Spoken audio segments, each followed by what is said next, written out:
좋아한다는 말과 사랑한다는 말의 차이를 혹시 구별해낼 수 있겠습니까? 좋은 말이죠. 두 가지 다. 그런데 새삼스럽게 묻는 이유가 뭐냐면 좋은 말이기 때문에 사랑하는 것도 좋아한다고 하고 좋아하는 것도 사랑한다고 하기 때문에 그렇습니다.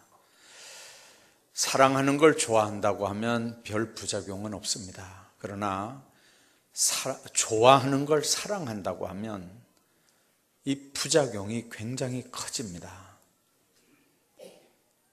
다시 얘기할까요? 사랑하면서도 좋아한다고 할 때는 부작용이 별로 없어요. 근데 좋아하면서도 그걸 사랑한다고 하면 부작용이 엄청 크다 그 말이에요. 의미는 그냥 다 좋은 것 같은데 한번 껍질을 벗겨보면 사랑한다는 말과 좋아한다는 말은 안에 내용이 전혀 다릅니다. 여러분들, 좋아한다는 말은 자기중심적입니다. 좋아할 수밖에 없는 뭔가가 있으니까 좋아하는 거예요. 그 속에는 계산이 깔려 있고 그 속에는 계약이 깔려 있습니다. 여러분들, 자신에게 만족함이 있어야 좋아하는 거고 자신이 추구하던 것을 누릴 수 있어야 그 좋아하는 게 계속이 될 수 있습니다. 자기가 좋아하는 걸 얻기 위해서 어느 정도 희생과 헌신을 감당할 수 있지만 그러나 분명한 건 한계가 있다는 겁니다. 어디에 초점이 맞춰져 있냐면 항상 자기 중심에 초점이 맞춰져 있습니다. 그래서 한계가 있는 거고 한계가 오면 언제든지 돌아설 수 있는, 좋아하다가 안 좋아할 수 있는, 거꾸로 좋아하다가 미워할 수도 있는, 그래서 갈등이 일어나고 다툼이 일어나고 거기에 배신이 생기고 그렇게 하는 것들이 왜 그러냐면 사랑하는 게 아니고 좋아해서 그렇습니다. 좋아하는 끝은 언제나 그렇게 끝이 납니다. 그러나 사랑함은 기준이 내 중심이 아니고 상대방 중심입니다. 상대방이 만족해야 내가 행복합니다. 상대방이 행복해야 되고 상대방이 성장하고 새로워져야 되고 상대방이 살아야 됩니다. 그래서 사랑함에 있어서 상대방이 세워질 수 있고 무너지고 없어져도 나는 희생이 돼도 그 사랑을 선택하는 게 내 중심이 아니고 상대방 중심이기 때문에 그렇습니다. 그래서 사랑은 상황 상관없이 언제든지 변함이 없고 따뜻하고 거기는 생명을 살리는 힘이 있습니다. 여러분들, 사람을 변화시킬 수 있는 힘은 좋아함일까요? 사랑함일까요? 사랑하는 힘, 사랑의 힘이 사람을 변화시킬 수 있습니다. 우리의 아들이라고 불리는 사도 요한이 결정적으로 변한 건 하나님께서 아들을 십자가에 못 박아 죽여주심으로 우리를 사랑했다고 하는 사실을 깨달았기 때문에 그렇습니다. 요한 1서에 그 말씀이 나옵니다. 우리가 하나님을 사랑한 게 아니고 하나님이 우리를 사랑했는데 어떻게 사랑했냐면 아들을 주시기까지 사랑했다. 하나님의 사랑이 이렇게 나타났는데 어떻게 나타났냐면 아들을 십자가에 못 박아 죽이는 걸로 나타났다는 거죠.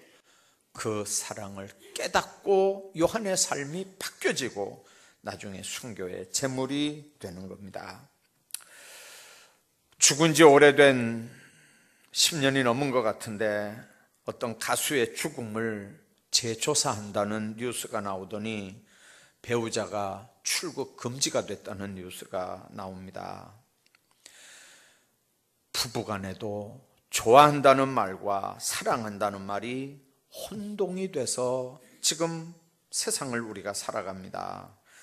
그렇기 때문에 사랑하는 게 아니고 좋아했는데 그래서 좋아하는 게 상황이 바뀌었기 때문에 배신과 음모가 난무하고 죽음과 비극의 소리가 들려오는 겁니다. 좋아함의 마지막은 죽거나 아니면 죽이지 않으면 끝나지 않지만 사랑함의 마지막은 생명입니다. 우리는 지금 생명을 살리는 사람들, 그런 가정, 생명을 살리는 교회, 그런 공동체를 지금 추구하고 있는 겁니다. 조직신학자 한스쾡이라고 하는 분은 이런 얘기를 했습니다. 중세 카톨릭 교회는 복음을 변질시킨 죄를 회개해야 하는 반면에 개신교 프로테스탄트는 기독교회는 분파를 분열시킨 죄를 하나님 앞에 회개해야 한다. 여러분들, 복음을 변질시킨 게 중세 카톨릭 교회의 가장 큰 죄과고요. 교파를 난무하게 만든 이 개신교의 죄, 이게 하나님 앞에 회개거리라는 거죠. 사람은 두세 사람만 모이면 비판하고 싸우고 편가르기를 합니다. 사랑하고 협동하는 게 아니라 갈등하고 반목하다가 헤어집니다.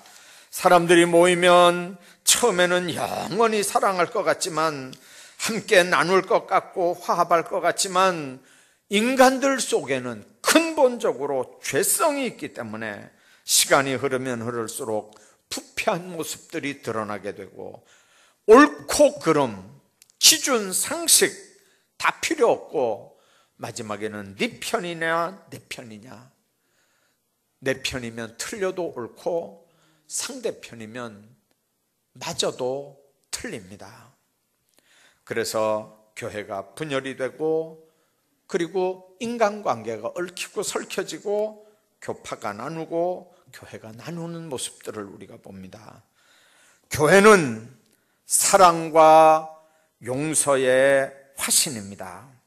사랑과 용서와 관용이 없는 곳에는 성령도 안 계십니다. 따라서 사랑과 용서가 없는 집단은 더 이상 예수 그리스도의 교회는 아닙니다. 여러 갈등에도 불구하고 그리스도 안에서 서로 하나 되는 게 교회입니다. 이게 세상과 다른 부분입니다. 교회는 잘한 사람, 옳은 사람, 분명한 사람, 선한 사람, 법대로 사는 사람만 모이는 데가 아니거든요. 별별 사람 잡동사니가 다 모여도 사랑이라고 하는 것 때문에 하나가 돼야 되는데, 그 모든 인간의 특성이나 개성은 하나님의 사랑 안에서 다 녹아지고 용해돼야 되는데, 우리는 어떤 이유에서든지 안 녹거든요. 사랑 안에서 하나가 돼야 되는데 하나 되지 못하거든요. 그러니까 교회가 시끄러워지고 교단이 갈라지고 교회들이 나뉘어지는 모습을 봅니다. 요한계시록 3장에 보면 사대교회가 나옵니다. 콘스탄틴 황제가 교회의 수호자이며 우리 교회를 지지하는 자라고 하는 걸 선포했습니다.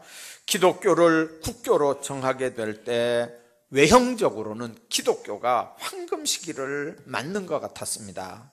그러나 실상 교회는 313년 이후부터 박해는 멈추고 교회가 국교가 되긴 했지만, 그래서 아주 외형적으로는 교회가 황금 시기인 것 같지만 그때부터 교회는 내적으로 부패하고 무력해지고 권력과 결탁을 해서 생명을 잃어가는 교회로 변신하면서 실상은 진짜는 죽은 교회지만 이름은 산 교회로, 그렇게 책망받게 된 교회로 변질이 되었던 걸 우리가 봅니다. 그게 언제까지 갔습니까? 중세 교회까지 갔습니다. 죄사함을 받기 위해서 그에게 돈을 내고 면죄부를 팔았습니다. 그 면죄부 판 돈으로 베드로 성당을 지으면서 외형적인 교회의 규모를 크게 해갔습니다.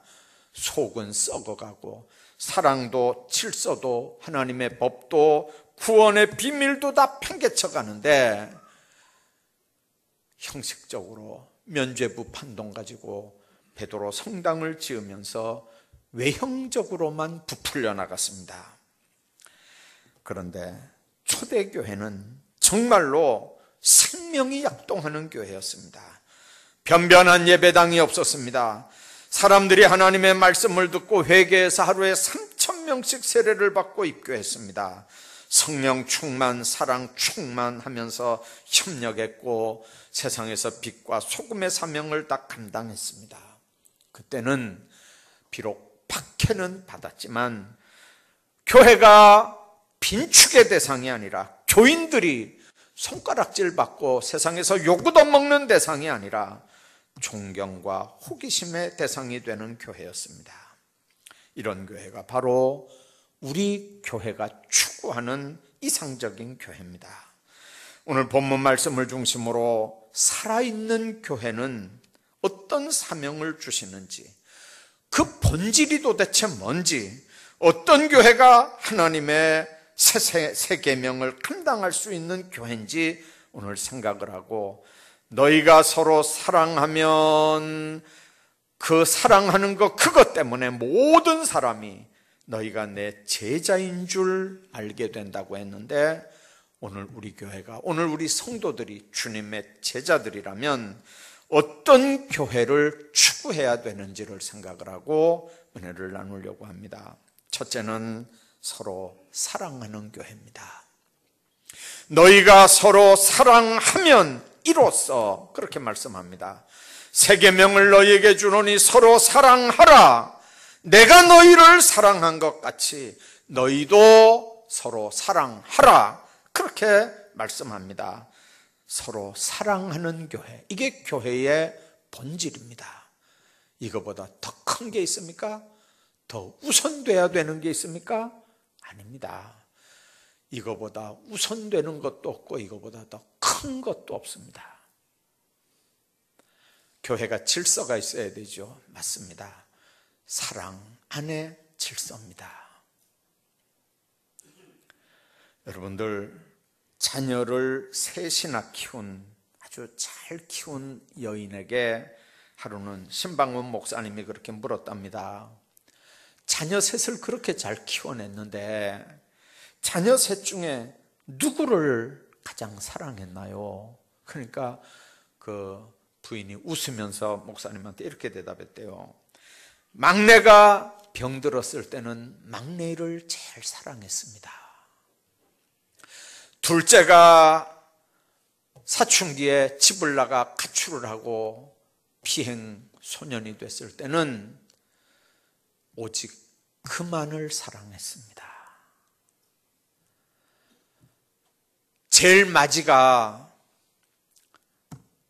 사춘기가 지나고 학교 성적과 이상 문제로 괴로워할 때, 그때는 큰아이를 제일 사랑했습니다. 여러분들 똑같이 사랑하나요? 셋째 아이가 병들었는데 셋째 아이를 끌어안고 그 아이만 사랑해야 될 거 아니에요. 둘째 아이가 소외되고 밖으로 삥삥 도는데 그 아이를 사랑해야 될 거 아니에요. 큰아들이 성적이 안 올라가고 이성 문제 때문에 중리산이 하는데 그 아들을 사랑해야 될 거 아니에요. 그게 부모 심정이거든요. 여러분들, 이게 바로 교회가 해야 되는 사랑의 본분이고, 이게 직분자들이 해야 되는 사랑의 본분입니다. 아픈 자가 있으면 아픈 자 우선 사랑해야 되고요. 밖으로 삥삥 도는 자가 있으면 밖으로 삥삥 도는 자를 먼저 사랑해야 되고요. 이성 문제 때문에 괴로워하고 성적 문제 때문에 아파하고 진로 문제 때문에 답답해하면 그 아들을 먼저 사랑하는 게 여러분들이 먼저 해야 되는 사랑의 순서입니다. 사자는 병든 새끼를 절벽에 던져버립니다. 그런 병든 새끼 키워봐야 밀림의 왕이 안 되는 거거든요. 하이에나한테 사자가 잡혀 먹어봐요. 이게 일이 되겠나? 그러니까 그런 병든 사자는 어미가 물어다 절벽에 던져서 아예 죽여버립니다. 독수리는 상처 입은 새끼를 둥지에서 밀쳐내서 떨어뜨려 버립니다. 그런 새끼는 절대 키우지 않습니다. 그러나 부모는 항상 자녀와 고통을 함께 나눕니다. 그러나 하나님의 사랑은 이런 부모의 사랑보다 한 차원 훨씬 높습니다. 주님은 잃어버린 한 마리의 양을 찾기 위해서 99마리 양을 두고 한 마리를 찾으러 나가는 목자의 비유를 합니다. 인간이 죄악의 올무에 빠지고 어려운 고통 가운데 있을 때 독생자를 보내서 우리를 구원해내는 게 아버지 사랑이고, 하나님은 병든 자, 낙심한 자, 고통당하는 자, 방황하는 자를 불러서 사랑으로 치유하는 게 예수 그리스도의 사랑입니다. 오늘 34절 35절에 보면 새 계명을 너희에게 주노니 서로 사랑하라. 너희가 서로 사랑하면 이로써 모든 사람이 너희가 내 제자인 줄 알리라. 성령 받기 전에 예수님의 제자들 모습 한번 보십시오. 전혀 서로 사랑하지 않았습니다. 서로 시기하고 미워하고 다투며 누가 우선이냐, 누가 제일 먼저냐, 누가 서열 1등이냐를 놓고 서로 암투를 벌였습니다. 여러분들 제자 노릇을 그렇게 했습니다.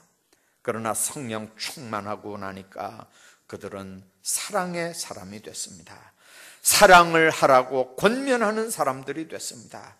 우리의 아들이라고 하는 별명이 붙을 정도로 아주 신경질적이고 강팍했던 요한도 요한일서 4장 11절에 보면 사랑하는 자들아, 하나님이 이같이 우리를 사랑하셨으니 우리도 서로 사랑하는 것이 마땅하니라, 그렇게 권면을 합니다. 어떤 분들이 그럽니다. 교회에 사랑이 없어요. 교회에 사랑이 없어요. 여러분들, 교회에 사랑이 없다고 섭섭하게 생각해서 안 되는 이유는 여러분들 내 속에 사랑의 불이 꺼져 있기 때문에 그렇습니다. 세상에 인정이 없다고 탄식하지 말아야 되는 건 내 마음에 이미 인정이 말랐다고 하는 증거이기 때문에 그렇습니다. 세상이 어떻든 교회가 어떻든 이 세상을 좌우할 수 있는 건 세상이 아니고 상황이 아니라, 그럼에도 불구하고 내가 먼저 그들을 사랑하고 내가 먼저 그들에게 인정을 베푸는 우리 마음속에 있습니다. 세상에 말려들지 말고 그것을 향해서 사랑을 먼저 베풀면서 세상을 바꿀 수 있는 삶의 모습이 여러분들에게 있기를 주의 이름으로 축복합니다. 초대교회는 권력자도 없었습니다. 돈 많은 사람도 초대교회는 없었고요, 무슨 대단한 학자가 초대교회에 있었던 것도 아닙니다. 거기는 성령 충만한 사람들만 서로 모여서 박해를 피해 어려운 일을 당하면서 신앙생활을 하는 사람들끼리 서로 유무상통하면서 사랑했습니다. 사랑에 굶주린 사람들이 모여서 그 사랑의 품 안에 안기기 위해서, 위로받기 위해서, 세상에서 너무너무 힘든 환난 살면서 그 사랑 받기 위해서, 위로받기 위해서 서로 사랑하면서 내세의 소망을 가지고 모인 데가 초대교회였던 걸 우리가 압니다. 교회는 바로 그런 데여야 합니다. 얼마나 세상 살기 어렵습니까? 그렇게 힘든 세상 살다가 교회 들어오면 이렇게 예수님의 품 안처럼, 부모님의 사랑을 느끼는 것처럼 이렇게 사랑의 포근함 속에 세상에서 당했던 어려움과 환난과 모든 고난들이 녹는 그런 자리가 우리 지주학교회 자리가 되기를 주의 이름으로 축복합니다. 이런 교회가 바로 우리가 만들어야 되는 교회고, 이게 바로 교회의 사명인 줄로 믿습니다. 우리 지주학교회가 추구하는 교회는 바로 이런 교회입니다. 뿐만 아니라 사람들이 두려워하는 교회입니다. 성령 충만하니까 그리스도의 사랑이 충만했죠. 예수님 제자들이 됐죠. 그러니까 세상 사람들이 교회를 두려워하는 겁니다. 이스라엘 사람들은 집을 지을 때 우리는 남쪽을 보고 짓잖아요. 우리는 남쪽이 아니어도 큰 대로가 있으면 대로 방향으로 이렇게 집을 그렇게 짓잖아요. 이스라엘 백성들은 집이 뭐 대로가 있든 뭐 남쪽이 어디든 상관없고 이스라엘 사람들의 집은 방향이 다 예루살렘 성전 쪽입니다. 성전이 있는 곳을 향해서 문을 냅니다. 성전을 들어오고 나가면서 그 성전 중심의 삶을 살았던 걸 생각하면서 자기 집 문을 열고 닫으면서 마치 문을 열고 나가면서 성전을 바라보는 것처럼, 그리고 방으로 들어오면서 성전에서 자기 집으로 들어오는 것처럼 그렇게 하고 살았습니다. 왜 이스라엘 백성들이 성전을 그렇게 중요하게 생각할까요? 성전의 주인이 하나님이라고 생각했기 때문에 그렇습니다. 성전 중심의 신앙은 하나님 중심의 삶입니다. 이스라엘 백성들은 어디서 뭘 하든지, 그들이 공부를 하든 사업을 하든 정치를 하든, 그들이 어디에서 어떻게 살아가든지 중심은 하나님께 늘 초점이 맞춰져 있습니다. 공부하는 목적도 하나님께 영광, 돈 버는 목적도 하나님께 영광, 사업을 하는 목적도 하나님께 영광, 정치하는 사람들도 하나님의 뜻을 이루어 드리고 하나님께 영광. 그게 유대인들은 삶의 자리에서 추구하는 유일한 목적입니다. 지금 세계를 움직이는 사람들이 국적은 다 달라도 유대인들이 세계를 움직인다 그러지 않습니까? 노벨상 받은 사람들의 3분의 1이 유대인들입니다. 그들의 축복은 성전에서부터입니다. 성전 중심의 신앙은 언제든지 복을 받고, 그건 바로 하나님 중심의 신앙이었다는 얘기입니다. 덴마크, 노르웨이, 스웨덴 같은 스칸디나비아 반도, 이 사람들 조상들은요, 배를 타고 노략질했던 바이킹들입니다. 해적 출신들입니다. 그런데 그들이 예수님을 영접했습니다. 그리고는 아름다운 성전을 짓고 기독교 국가가 되면서 그들은 일약 선진국이 다 됐습니다. 덴마크의 그룬투비 같은 사람은, 덴마크 국민들은 한 사람도 빠지지 말고 액수 상관없이 성전 건축하는 일에 참여해라. 그래서 그룬투비 교회가 세워지고, 그 교회를 중심으로 해서 덴마크의 모든 교회들이 다 세워졌다는 얘기입니다. 하나님은 덴마크를 그때부터 축복을 해서 축복으로 선진국가를 이루게 됩니다. 공산주의 국가나 우상숭배하는 나라들 보십시오. 가난하고 굶주리며 지금도 후진국을 면하지 못합니다.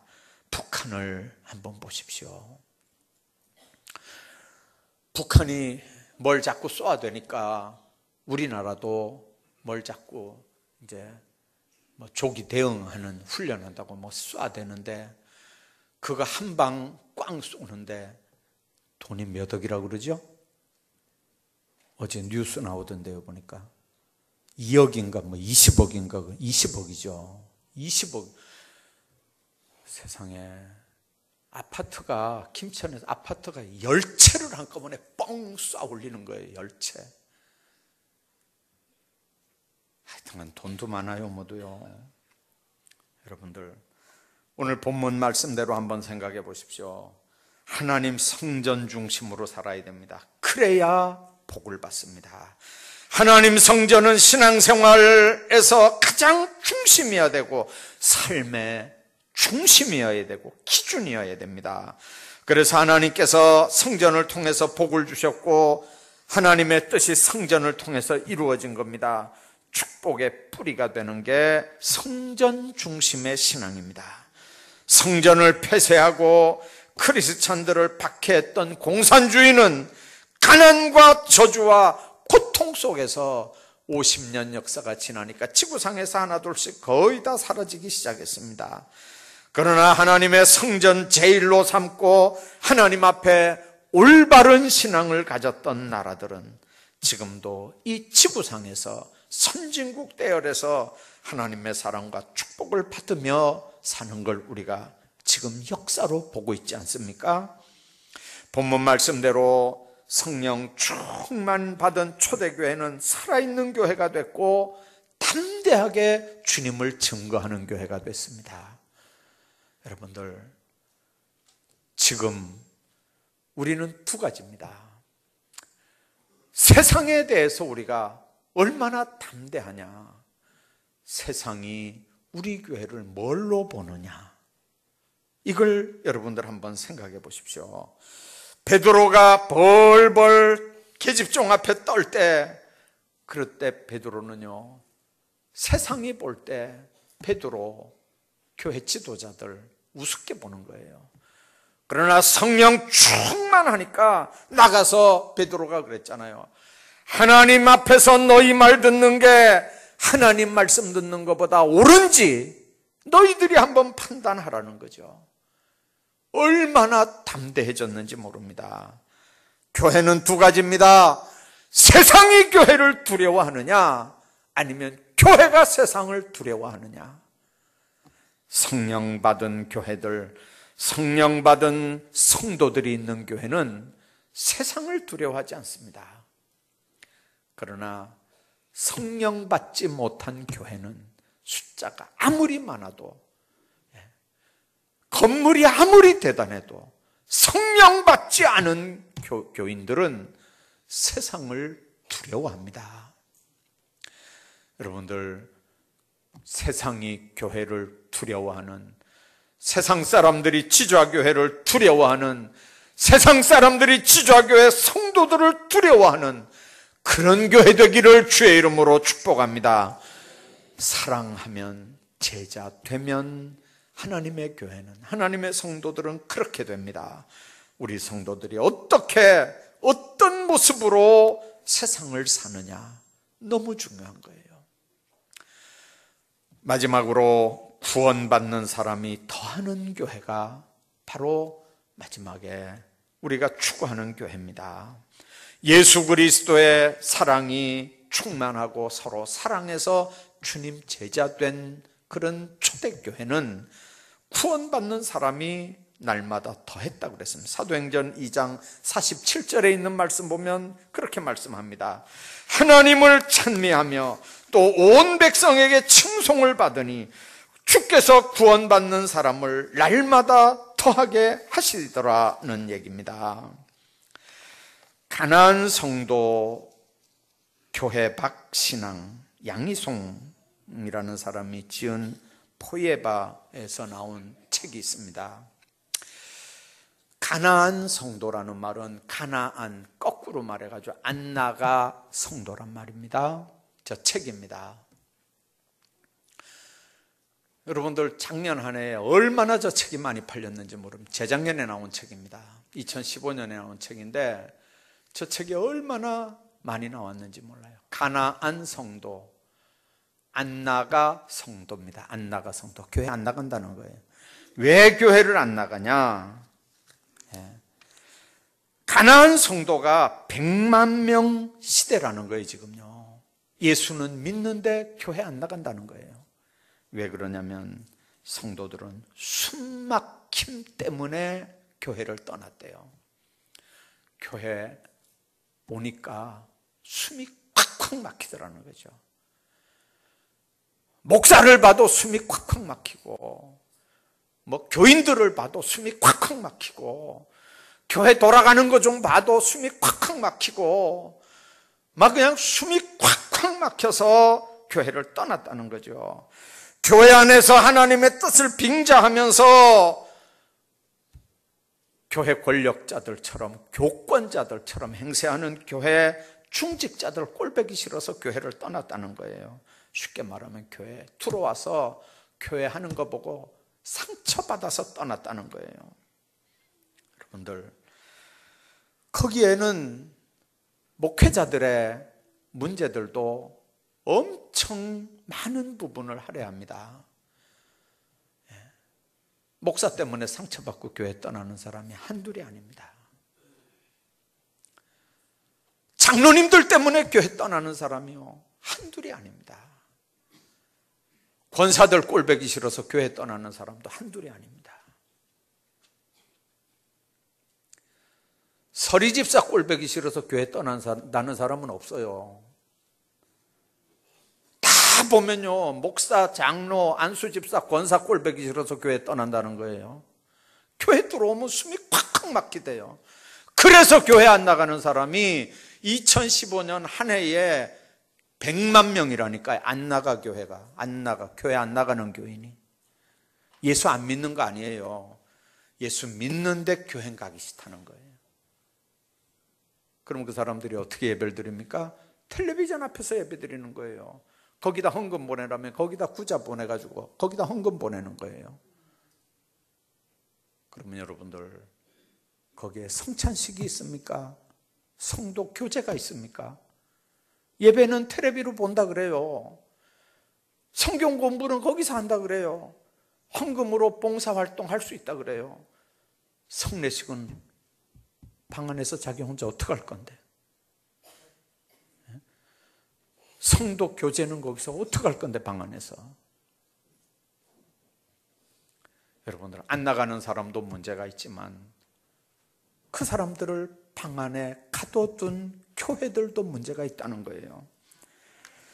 교회로부터의 탈출이 이 땅에서 에클레시아라고 하는 말에 왜곡에 대한 강렬한 항의자, 하나님 나라를 위한 새로운 발걸음을 과감하게 내딛는 거라면 마다할 이유가 없어요. 그런 사람들에게 기자들이 물어봤어요. 만일 교회 나가게 되면 어떤 교회를 나가겠느냐? 도표 한번 보여주세요. 가난한 교회가, 성도들이 교회를 다시 나갈 때 어떤 교회를 나가겠느냐? 한번 봐보세요. 여러분들 생각에는 어떤 교회 나갈 것 같습니까? 말씀으로 잘 양육하는 올바른 목회자가 있는 교회로 나가겠다는 게 16.5% 제일 많아요.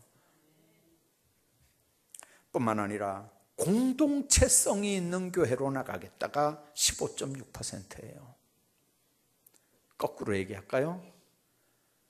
교회 떠나는 제일 많은 이유가 목사 때문에 떠나는 거고요. 교회 떠나는 두 번째 많은 이유가 이 공동체 때문에 떠난다는 거예요. 공동체 때문에. 그러니까 이 두 가지가 회복이 되는 교회를 찾아가겠다는 거예요. 교회 갈 때. 건강한 교회 11.1%, 부담 없는 교회 9.4%, 편안한 교회 8.8%, 장로교회 8.7%, 신앙을 중시하는 교회 8.4%, 봉사 선교 중시하는 교회 6.9%, 성경 공부 기도 중시하는 교회 6.3%. 여러분들, 교인들이 100만 명이 지금 떠도는 교인이라면 이 사람들을 잡을 수 있는 방법이 뭐겠습니까? 하나님 앞에 우리가 어떻게 해야 됩니까? 교회에 구원받는 백성을 더하게 하는 건 교회가 살았다는 말입니다. 빌립을 통해서 나다나엘이 예수님을 만나게 되고 구원받게 된 것처럼 예수님을 부르던 사람들이 우리 제단에 몰려들어서 구원받는 역사가 일어나야 됩니다. 하나님의 교회, 뭘로 이게 가능합니까? 너희가 서로 사랑하면. 너희가 서로 사랑하면. 목사가 사랑하지 못하는 부분, 여러분들이 보충해서 사랑할 수 있기를 바랍니다. 그거 보충하라고 중직자 세워놓는 거예요. 목사가 신방 못하는 그 부분을 여러분들이 신방할 수 있기를 바랍니다. 목사가 야단치고 똑바로 가르치려고 하면서 상처받게 한 그 부분을 마치 엄마처럼 여러분들이 보다듬어서 사랑으로 여러분들이 싸매시기를 바랍니다. 교회는 바로 그렇게 해야 온전한 교회들이 됩니다. 우리는 사랑하면서 주님의 제자 사명들을 감당하는 교회입니다. 우리 교회가 추구하는 교회가 바로 그런 교회입니다. 하나님께서 하나님의 방법으로 그렇게 나가는 겁니다. 서로 사랑하는 교회, 세상 사람들이 우리를 두려워할 수 있는 교회 뿐만 아니라, 그러므로 교회가 차고 넘치는 아름다운 교회, 우리 지좌교회가 그런 교회 되기를 주의 이름으로 축복합니다.